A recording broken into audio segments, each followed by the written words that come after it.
The president's been going on offense in his blueprint for the budget, calling for cuts in domestic spending, as well as $8.6 billion for border wall security. Will Democrats go for any of this? Here's Larry Kudlow. I would just say that the whole issue of the wall and border security is of paramount importance. We have a crisis down there. I think the president has made that case very effectively.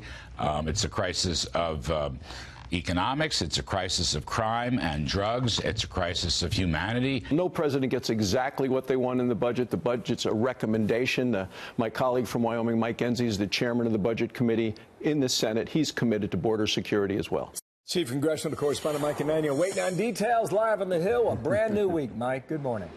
Bill, Sandra, good morning to you. President Trump is launching the 2020 budget week in the next couple of hours, and it is an expression of his priorities. For example, it would include trimming the growth of spending over the next decade or so by $2.7 billion.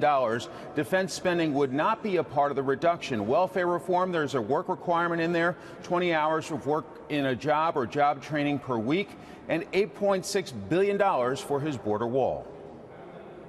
We have to be much tougher and have more constructive immigration policy, which we will be developing over a period of time. So, yes, he's going to stay with his wall, and he's going to stay with the border security theme. I think it's essential.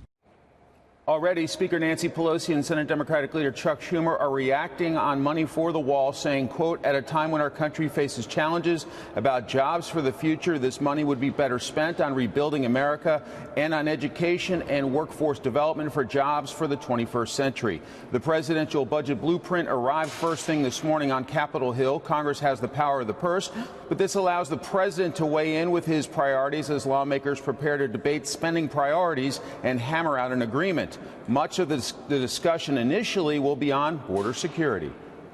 Ask the experts, where should we be putting our best efforts? And they've come up with 10 specific locations along the border and said these are the spots where if we could put barriers, it would make a fundamental, significant difference in protecting the border. A big challenge for President Trump this budget season is, of course, Democrats are the majority in the House. Bill, Sandra. Thank you, Mike. Mike Emanuel there from